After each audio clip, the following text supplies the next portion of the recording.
Hello and welcome to all. स्वागत है आपका आस्था क्लासेस के ऑफिशियल यूट्यूब चैनल पर। दोस्तों, आज हम लोग दिल्ली सल्तनत में गुलाम वंश के बारे में जो भी प्रीवियस ईयर क्वेश्चन बने हुए हैं उन्हें सॉल्व करेंगे। तो हम लोग थोड़ा सा पहले जान लेते हैं कि जो दिल्ली सल्तनत में कुल कितने राजवंशों ने शासन किया। तो दिल्ली सल्तनत में कुल 5 राजवंशों ने शासन किया था। तो दिल्ली सल्तनत में कुल कितने राजवंशों ने शासन किया था? तो 5। सबसे पहले आ जाएगा आपका गुलाम वंश आ जाएगा। सबसे पहले आपका क्या आ जाएगा? गुलाम वंश आ जाएगा आपका। तो सबसे पहले आएगा आपका गुलाम वंश। गुलाम वंश के बाद में आ जाएगा आपका खिलजी वंश। खिलजी वंश के बाद में आ जाएगा आपका तुगलक वंश।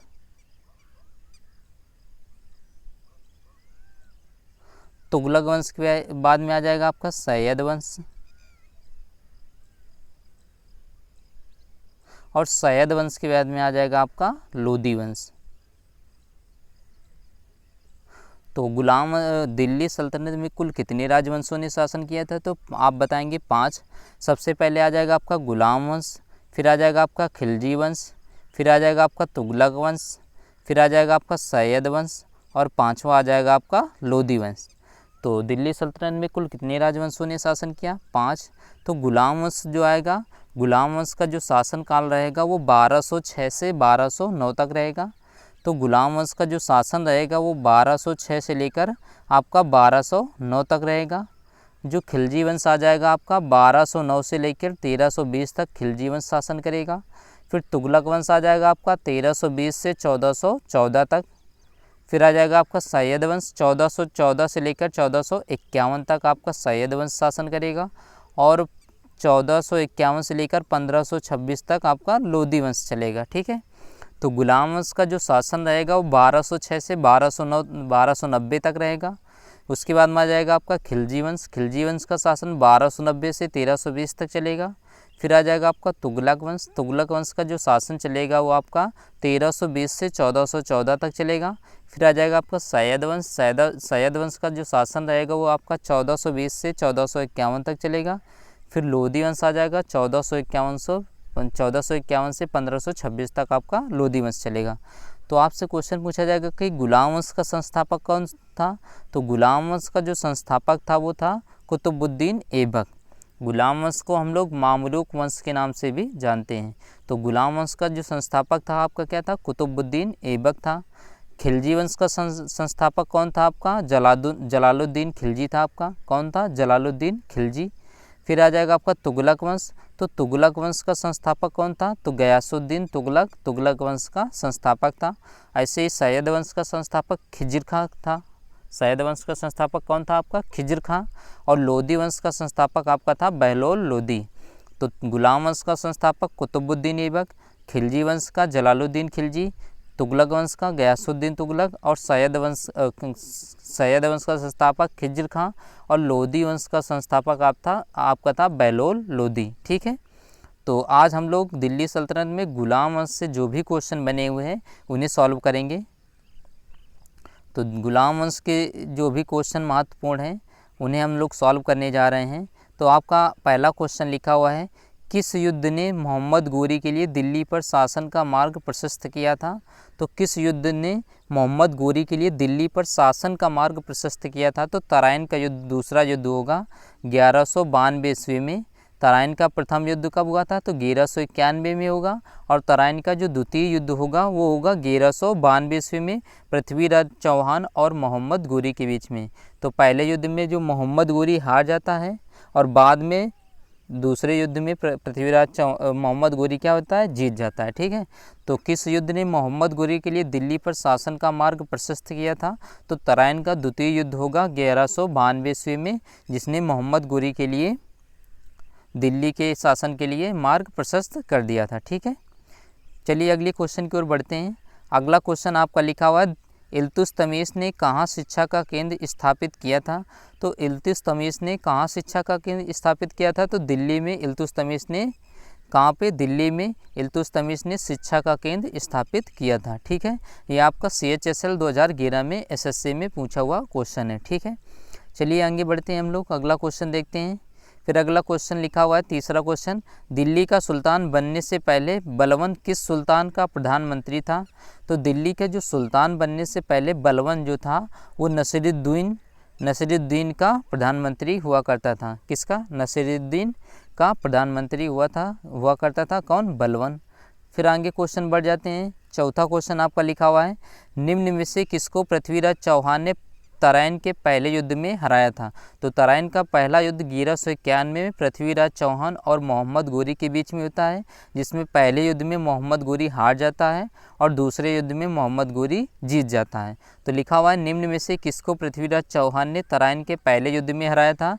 तो तराइन के पहले युद्ध में मोहम्मद गोरी को हराया था। ठीक है, फिर आगे बढ़ जाते हैं। अगला क्वेश्चन देखिए क्या लिखा हुआ है। पांचवा क्वेश्चन लिखा हुआ है, मोहम्मद गोरी ने पृथ्वीराज चौहान को किस युद्ध में हराया था? तो मोहम्मद गोरी ने पृथ्वीराज चौहान को तराइन के द्वितीय युद्ध 1192 ईस्वी में हराया था। ठीक है, फिर आगे को अगले क्वेश्चन की ओर हम लोग बढ़ते हैं। छठा क्वेश्चन आपका लिखा हुआ है, निम्न में से किस सुल्तान ने खलीफा से शासन का घोषणा पत्र प्राप्त किया था? तो ऐसा कौन सा सुल्तान था जिसने खलीफा से शासन का घोषणा पत्र प्राप्त किया था? तो इल्तुतमिश एक ऐसा सुल्तान था जिसने खलीफा से शासन का घोषणा पत्र प्राप्त किया था। ठीक है, फिर आगे बढ़ते हैं हम लोग अगले क्वेश्चन की ओर। फिर अगला क्वेश्चन आपका लिखा हुआ है, किस सुल्तान ने खलीफा से शासन का घोषणा पत्र प्राप्त किया था? वही क्वेश्चन आ गया आपका। तो क्या आ जाएगा हमारा आंसर? इल्तुतमिश आ जाएगा। क्या आ जाएगा? इल्तुतमिश। फिर आगे को अगले क्वेश्चन के ऊपर बढ़ते हैं। लिखा हुआ है, दिल्ली सल्तनत का उद्धारक कौन था? तो दिल्ली सल्तनत का जो उद्धारक था वो था गयासुद्दीन बलबन। तो दिल्ली सल्तनत का जो उद्धारक कौन था? गयासुद्दीन बलबन था आपका। फिर अगले क्वेश्चन, बलबन ने ही नवरोज पर्व मनाना स्टार्ट कराया था। फिर अगले क्वेश्चन की ओर बढ़ते हैं। लिखा हुआ है, मोहम्मद गोरी ने अपने जीते हुए क्षेत्र के प्रशासन के लिए किसे नियुक्त किया था? तो मोहम्मद गोरी ने जो भी अपने क्षेत्र जीते थे उसकी जो जिम्मेदारी उसने कुतुबुद्दीन ऐबक को सौंप रखी थी। ठीक है, तो मोहम्मद गोरी का जो गुलाम था वो कौन था? कुतुबुद्दीन ऐबक। बाद में कुतुबुद्दीन ऐबक ही गुलाम वंश की स्थापना करेगा। ठीक है, फिर अगले क्वेश्चन के ऊपर जाते हैं। लिखा हुआ है, रजिया सुल्तान पहली महिला जो दिल्ली की गद्दी पर बैठी थी वह किसकी पुत्री थी? तो रजिया सुल्तान एक ऐसी मुस्लिम महिला शासिका थी जो पहली बार दिल्ली की गद्दी पर बैठी थी और यह इल्तुतमिश की पुत्री थी। तो ये किसकी पुत्री थी? इल्तुतमिश की पुत्री कौन थी? रजिया सुल्तान। ठीक है, फिर अगले क्वेश्चन की ओर बढ़ते हैं। लिखा हुआ है, वह युद्ध जो भारत में मुस्लिम शक्ति की स्थापना में सहायक सिद्ध हुआ था। तो वह युद्ध कौन था जो मुस्लिम शक्ति की स्थापना में सहायक सिद्ध हुआ था? तो तराइन का जो द्वितीय युद्ध हुआ था 1192 ईस्वी में, वो मुस्लिम शक्ति की स्थापना में बहुत ही ज़्यादा सहायक सिद्ध हुआ था। ठीक है, फिर अगले क्वेश्चन की ओर बढ़ते हैं। अगला क्वेश्चन आपका लिखा हुआ है, दिल्ली सल्तनत की शुरुआत कब हुई थी? तो दिल्ली सल्तनत की शुरुआत 1206 से स्टार्ट हुई थी और ये 1526 तक शासन चलेगा इसमें। ठीक है, फिर अगले क्वेश्चन की ओर बढ़ते हैं। फिर अगला क्वेश्चन आपका लिखा हुआ है, दिल्ली का पहला मुद्रा को नियमित प्रचलन में लाया और दिल्ली को अपने साम्राज्य की राजधानी घोषित किया था। तो इल्तुतमिश ने अपनी राजधानी क्या बनाई थी? दिल्ली बनाई थी। तो दिल्ली का पहला सुल्तान जो मुद्रा की नियमित प्रचलन में लाया था और दिल्ली को अपनी साम्राज्य की राजधानी घोषित किया था वो कौन था? इल्तुतमिश था आपका। ठीक है, फिर अगले क्वेश्चन की ओर बढ़ जाते हैं हम लोग। लिखा हुआ है, दिल्ली के किस सुल्तान ने लौ रक्त की नीति को अपनाया था? तो दिल्ली के बलबन जो था उसने लौ एवं रक्त की नीति को अपनाया था। ठीक है, और अपने आप को ईश्वर का प्रतिनिधित्व कहता था। ठीक है, फिर अगले क्वेश्चन की ओर बढ़ जाते हैं। लिखा हुआ है आपका क्वेश्चन, लिखा हुआ है, चांदी के सिक्कों को किसके शासनकाल में चलाया गया था या लाया गया था? तो चांदी के सिक्के को किसने चलाया था? तो इल्तुतमिश ने चलाया था। एक चांदी का टंका, एक पीतल की मुद्रा थी, जीतल को चलाया था। तो इल्तुतमिश ने दो मुद्राएं चलाई थी, एक तांबे का टंका चलाया था और चांदी की जीतल नामक मुद्रा चलाई थी। ठीक है, फिर लिखा हुआ अगला क्वेश्चन, निम्न में से किस सुल्तान की मृत्यु पोलो या चौगान खेलते हुए हुई थी? तो घोड़े से गिरकर पोलो या चौगान खेलते समय कुतुबुद्दीन ऐबक की मृत्यु हो गई थी। ठीक है, तो कुतुबुद्दीन ऐबक की मृत्यु घोड़े से गिरकर पोलो या चौगान खेलते समय हो गई थी। फिर अगले क्वेश्चन की ओर बढ़ जाते हैं हम लोग। लिखा हुआ है, तराइन का युद्ध पृथ्वीराज चौहान और किसके बीच हुआ था? तो तराइन का जो युद्ध हुआ था पृथ्वीराज चौहान और मोहम्मद गोरी के बीच में हुआ था। ठीक है।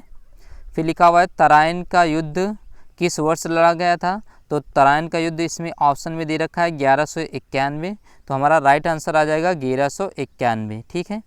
फिर लिखा हुआ है लाख बख्श की उपाधि किस शासक को दी जाती है? तो लाख बख्श के नाम से हम लोग कुतुबुद्दीन ऐबक को जानते हैं और इसे कुरान खां भी कहा जाता था। इसका एक नाम क्या था? कुरान खां। तो कुतुबुद्दीन ऐबक ने गुलाम वंश की स्थापना की थी। इसे लाख बख्श अर्थात लाखों का दान देने वाला या कुरान खां के नाम से भी जाना जाता था। ठीक है। फिर अगले क्वेश्चन की ओर बढ़ते हैं हम लोग। लिखा हुआ है वह मुस्लिम आक्रमणकारी जिसने नालंदा विश्वविद्यालय को नष्ट किया था। तो एक ऐसा मुस्लिम आक्रमणकारी जिसने नालंदा विश्वविद्यालय को नष्ट किया वो था मोहम्मद बिन बख्तियार। वो कौन था? मोहम्मद बिन बख्तियार, जिसने नालंदा विश्वविद्यालय को नष्ट किया था। फिर लिखा हुआ है पहली मुस्लिम महिला जिसने भारत पर शासन किया। तो पहली मुस्लिम महिला शासिका जिसने भारत पर शासन किया था वो कौन थी? रजिया सुल्तान थी आपकी। कौन थी? रजिया सुल्तान। फिर लिखा हुआ है निम्न में से किस तोमर शासक ने दिल्ली शहर की नींव रखी थी? तो दिल्ली शहर की नींव रखने वाला जो तोमर शासक था वो था अनंगपाल। कौन था? अनंगपाल था आपका। फिर अगले क्वेश्चन की ओर बढ़ जाते हैं हम लोग। लिखा हुआ है आपका क्वेश्चन लिखा हुआ है आपकी स्क्रीन पर। लिखा हुआ है तराइन का युद्ध 1192 ईस्वी में किसने किसको हराया था? तो मोहम्मद गोरी ने पृथ्वीराज चौहान को तराइन के द्वितीय युद्ध में हराया था। ठीक है। फिर अगले क्वेश्चन की ओर बढ़ते हैं। अगला क्वेश्चन आपका लिखा हुआ है प्रथम सुल्तान जिसने दोआब की आर्थिक क्षमता समझी कौन था? तो दोआब की आर्थिक क्षमता समझने वाला जो शासक था वो था इल्तुतमिश। कौन था आपका? इल्तुतमिश। फिर आगे अगले क्वेश्चन की ओर बढ़ते हैं। लिखा हुआ है आपका अगला क्वेश्चन लिखा हुआ है निम्नलिखित में से किस इतिहासकार ने इल्तुतमिश को भारत में मुस्लिम राज्य का वास्तविक संस्थापक माना है? तो ये आपका यूपी पीसीएस प्री में 1995 में पूछा गया क्वेश्चन है। तो किस इतिहासकार ने इल्तुतमिश को भारत में मुस्लिम राज्य का वास्तविक संस्थापक माना था? तो वे थे आपके आरपी त्रिपाठी। कौन था? आरपी त्रिपाठी। फिर लिखा हुआ है आपका दिल्ली का पहला मुस्लिम शासक कौन था?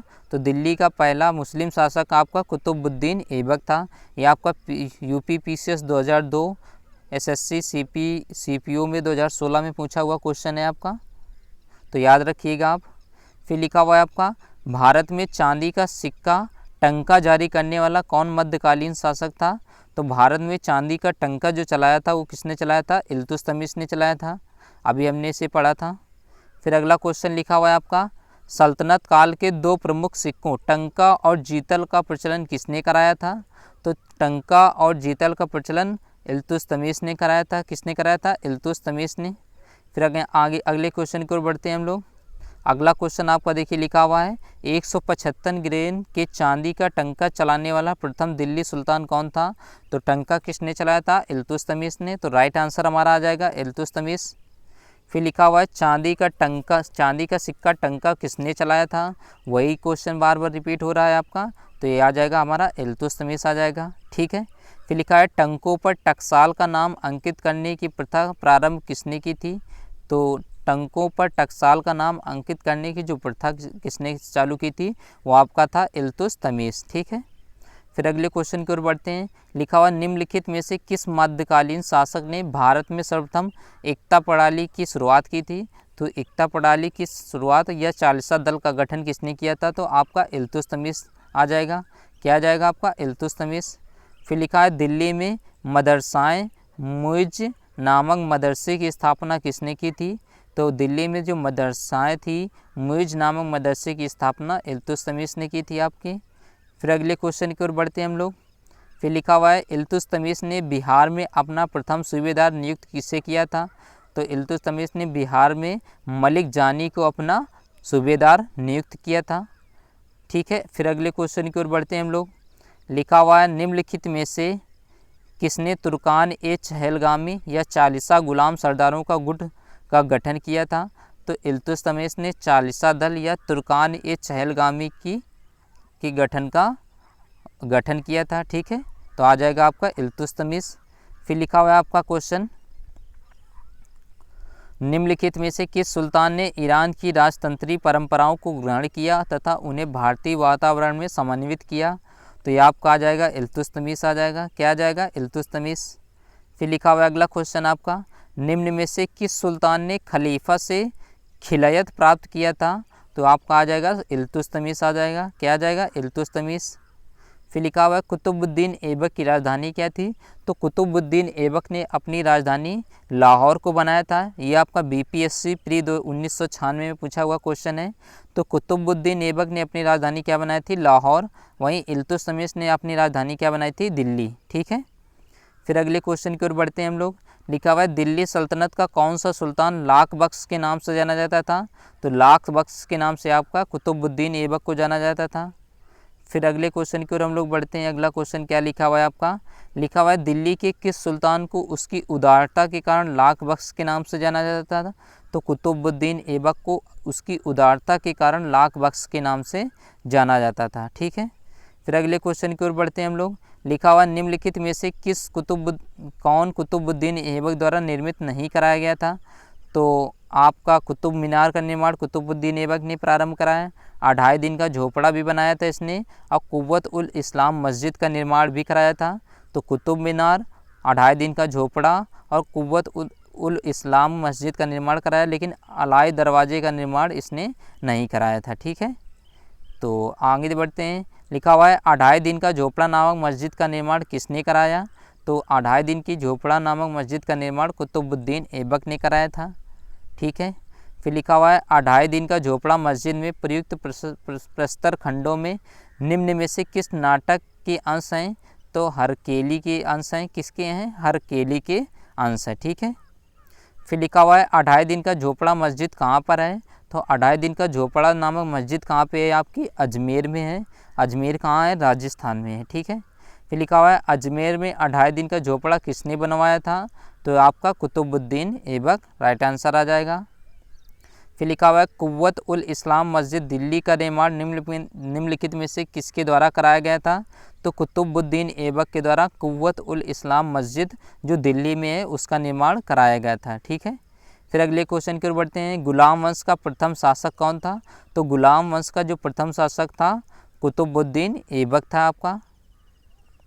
लिखा हुआ है दास वंश या गुलाम वंश की स्थापना किसके द्वारा की गई? तो आपका आ जाएगा राइट आंसर कुतुबुद्दीन ऐबक। लिखा हुआ है दिल्ली सुल्तान का शासन कब प्रारंभ हुआ? तो दिल्ली सुल्तान सल्तनत का जो शासन प्रारंभ हुआ था 1206 से प्रारंभ हुआ था आपका।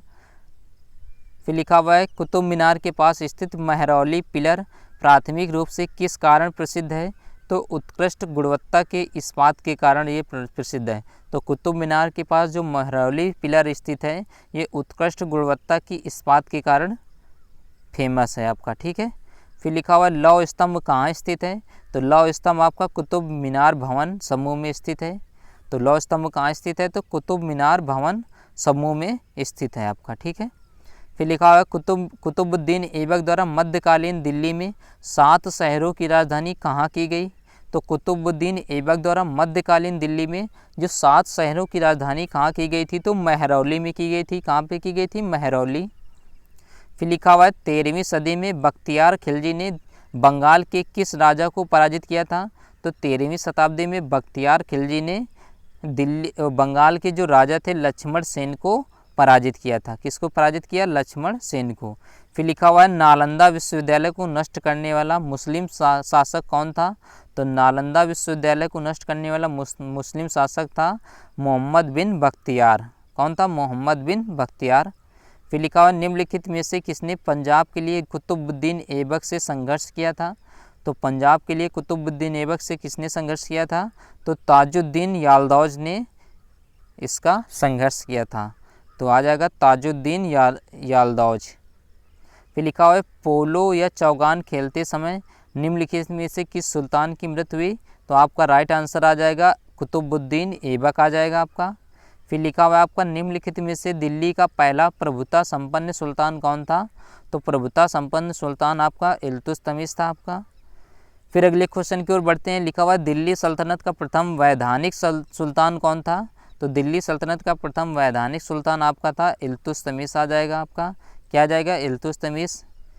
फिर आपका क्वेश्चन लिखा हुआ है, देखिए, सल्तनत के निम्नलिखित सुल्तानों में से किसने सर्वप्रथम अपनी राजधानी दिल्ली स्थानांतरित की? तो दिल्ली स्थानांतरित करने वाला जो पहला सुल्तान था वो कौन था? इल्तुतमिश था। कौन था आपका? इल्तुतमिश।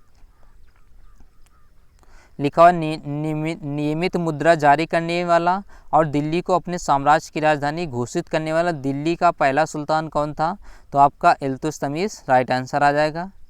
फिर अगले क्वेश्चन की ओर बढ़ते हैं। लिखा हुआ है आपका, दिल्ली की कुव्वत इस्लाम मस्जिद के प्रांगण में प्रसिद्ध लौह स्तंभ किसकी स्मृति में बनाया गया था? तो चंद्र की स्मृति में बनाया गया था। किसकी?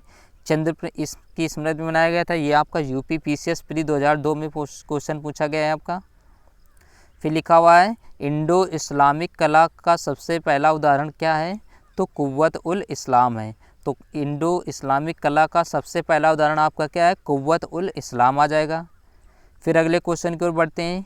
लिखा हुआ है, कुतुब मीनार जो दुनिया की सबसे ऊंची ईंटों की मीनार है, इसका निर्माण 1193 में दिल्ली सल्तनत के संस्थापक किसके आदेशों के तहत किया गया था? तो कुतुबुद्दीन ऐबक के आदेशों के तहत किया गया था। ठीक है, ये आपका RRB NTPC 2016 में क्वेश्चन पूछा गया है। फिर लिखा हुआ है, निम्नलिखित में से किसने प्रसिद्ध कुतुब मीनार के निर्माण में योगदान दिया था? तो यूपी PCS 2013 को क्वेश्चन है मेंस का। तो प्रसिद्ध किसने योगदान दिया था? तो गयासुद्दीन तुगलक ने योगदान दिया था। ठीक है, फिर लिखा हुआ है, कुतुब मीनार स्थित है। तो कुतुब मीनार कहाँ स्थित है? तो नई दिल्ली में स्थित है। ये आपका SSC CHSL 2016 का क्वेश्चन पूछा हुआ है आपका। फिर लिखा हुआ है, किस शताब्दी में दिल्ली का कुतुब मीनार बनाया गया था? तो 12वीं सदी में कुतुब मीनार का निर्माण प्रारंभ कराया गया था। ठीक है, फिर लिखा हुआ है, कुतुब मीनार के संबंध में निम्नलिखित में से कौन सा कथन सत्य नहीं है? तो लिखा हुआ है, यह इल्तुतमिश द्वारा पूरी की गई। ये गलत है। लिखा हुआ है, प्रारंभ तीनों मंजिलों की अधियोजना में भिन्नता है।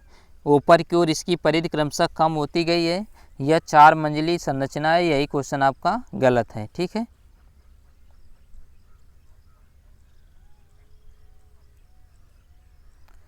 फिर लिखा हुआ, निम्नलिखित सुल्तानों में से कौन एक इल्तुतमिश की संतान नहीं थी किंतु उसके वंश का अंतिम उत्तराधिकारी था? तो आपका नसीरुद्दीन महमूद आ जाएगा आपका। तो लिखा हुआ था, निम्नलिखित सुल्तानों में से कौन एक इल्तुतमिश की संतान नहीं थी किंतु उसके वंश का अंतिम उत्तराधिकारी था? तो नसीरुद्दीन महमूद आ जाएगा आपका राइट आंसर। फिर लिखा हुआ है आपका, निम्नलिखित में से कौन सा कथन बलवंत के संबंध में सही नहीं है? तो कह रहा है, उसने तुर्कान-ए-चहलगामी का प्रभाव समाप्त किया था, उसने बंगाल के विद्रोह का दमन किया था, उसने एकता व्यवस्था की शुरुआत की थी। तो एकता व्यवस्था की शुरुआत आपकी इल्तुतमिश द्वारा की जाएगी। उसने नियाबत-ए-खुदाई का सिद्धांत प्रतिपादन किया था। तो उसने इक्तादारी की व्यवस्था का प्रारंभ नहीं किया था। ठीक है, तो तीसरा आपका C ऑप्शन हो जाएगा सही। लिखा हुआ, निम्नलिखित फारसी के कवियों में से किसे भारत का सादी कहा जाता है? तो भारत का सादी आपका अमीर हसन को कहा जाता है। किसको कहा जाता है? अमीर हसन को। फिर आपका क्वेश्चन लिखा हुआ है, दिल्ली के सुल्तान बलवन का पूरा नाम क्या था? तो दिल्ली के सुल्तान का बलवन का पूरा नाम क्या था? गयासुद्दीन बलवन था आपका। क्या था? गयासुद्दीन बलवन। फिर लिखा हुआ है, दिल्ली के सुल्तान का पद संभालने से पहले बलवन किस सुल्तान का प्रधानमंत्री था? तो नसीरुद्दीन का प्रधानमंत्री था आपका। फिर अगले क्वेश्चन की ओर बढ़ते हैं। बलवन अपने को किसका वंशज मानता था? तो अफरा सिराज वंश का मानता था। ये अफरा सियाब वंश का मानता था ये। फिर लिखा हुआ है आपका, सुल्तान बलवन ने अपने दरबार का गठन किया था फारसी पद्धति पर। किस पर? फारसी पद्धति पर आप किया था इसने नौरोज त्यौहार को प्रारंभ करना शुरू कराया था। लिखा है, अपनी शक्ति को संगठित करने के बाद बलवन ने भव्य उपाधि धारण की थी। तो जिले इलाही की धारण की थी इसने उपाधि। फिर अगले क्वेश्चन की ओर बढ़ते हैं हम लोग। अगला क्वेश्चन आपका लिखा हुआ है, कि सुल्तान ने स्वयं को नायब ए खुदाई कहा था? तो बलवन ने नायब ए खुदाई कहा था अपने आप को। ठीक है, फिर लिखा हुआ है, निम्नलिखित सुल्तानों में से किसने गढ़मुक्तेश्वर की मस्जिद की दीवारों पर अपने शिलालेख में स्वयं को खलीफा का सहायक कहा है? तो बलवन ने अपने आप को स्वयं का सहायक कहा था। लिखा हुआ निम्नलिखित इमारतों में से किस एक में पहली मौजूद सही मेहराब टू आर्क पाई गई है, तो आपका आ जाएगा सुल्तान बलवन का मकबरा। फिर लिखा हुआ प्रथम वास्तविक मेहराब किस सल्तनत कालीन स्मारक में दृश्यतीत है, तो बलवन के मकबरे में है आपकी। फिर लिखा हुआ है आपका भारत में प्रथम मकबरा जो शुद्ध इस्लामी शैली में निर्मित हुआ था वो कौन सा है आपका, बलवन का मकबरा है। किसका, बलवन का मकबरा जो शुद्ध इस्लामी शैली में निर्मित है, ठीक है। फिर लिखा हुआ दिल्ली के किस सुल्तान के विषय में कहा गया था कि उसने रक्त एवं लौ की नीति अपनाई थी, तो बलवन आ जाएगा आपका राइट आंसर।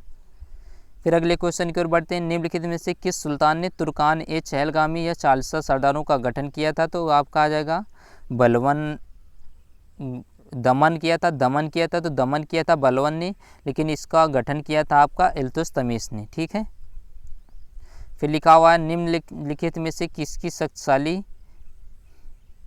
शक्तिशाली नोबलों के एक समूह चहलगामी के विनाश का श्रेय दिया जाता है, तो बलवन ने। किसको, बलवन ने। फिर लिखा हुआ चहलगामी या फोर्टी के रूप में विख्यात तुर्की सामंतों की शक्ति को भंग करने वाला प्रथम दिल्ली सुल्तान कौन था, बलवन था आपका। वही क्वेश्चन बार बार रिपीट हो रहा है। फिर लिखा निम्नलिखित में से किसने भारत में प्रसिद्ध फारसी त्यौहार नवरोज का प्रारंभ कराया था, तो आपका आ जाएगा बलवन आ जाएगा। लिखा हुआ प्रसिद्ध फारसी त्यौहार नवरोज का प्रवर्तन किसने प्रारंभ कराया था, तो बलवन आ जाएगा आपका राइट आंसर। फिर लिखा हुआ है दिल्ली का प्रथम सुल्तान जिसने दरबार में गैर इस्लामी प्रथाओं का प्रचलन कराया था कौन था, बलवन आपका आ जाएगा। फिर अगले क्वेश्चन की ओर बढ़ते हैं। लिखा हुआ दिल्ली सल्तनत के शासकों में किसका राजत्व का सिद्धांत प्रतिष्ठा और शक्ति और न्याय का पर आधारित था, तो बलवन आ जाएगा आपका। फिर लिखा हुआ भारत अरब नहीं है, इसे दारुल इस्लाम में परिवर्तन करना व्यावहारिक रूप में संभव नहीं है।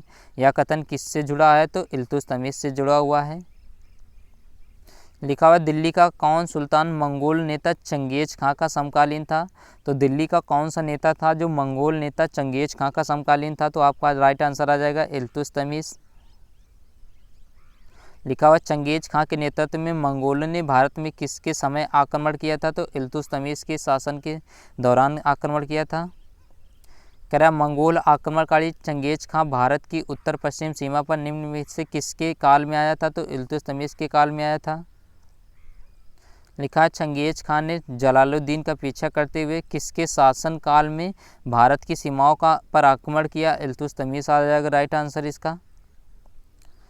लिखा हुआ निजामुद्दीन जुनैदी वजीर था आपका इल्तुतमिश का। लिखा दिल्ली सल्तनत का उद्धारक कौन था, तो आपका राइट आंसर आ जाएगा इल्तुतमिश। गुलाम का गुलाम किसे कहा जाता है, तो गुलामों का गुलाम आप इल्तुतमिश को कहा जाता है। प्रथम इलबरी शासक कौन था, तो प्रथम इलबरी शासक आपका इल्तुतमिश राइट आंसर आ जाएगा। फिर लिखा हुआ है सुल्तान इल्तुतमिश के शासनकाल में न्याय चाहने वाले व्यक्ति को पहनना पड़ता था, तो लाल वस्त्र पहनना पड़ता था, ठीक है। फिर अगले क्वेश्चन की ओर बढ़ जाते हैं।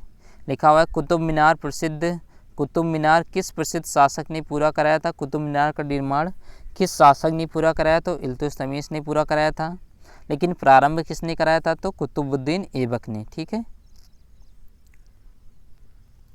फिर 100वें क्वेश्चन की ओर बढ़ जाते हैं। लिखा हुआ है मिन्हाज उज सिराज किन शासकों का समकालीन था, तो मिन्हाज उज सिराज आपका दास वंशी शासकों का समकालीन था। तो आई होप आपको क्लास अच्छी लगी। आज की क्लास को यहीं पर विराम देंगे, अगली क्लास में मिलेंगे। तब तक के लिए बाय बाय, नमस्कार।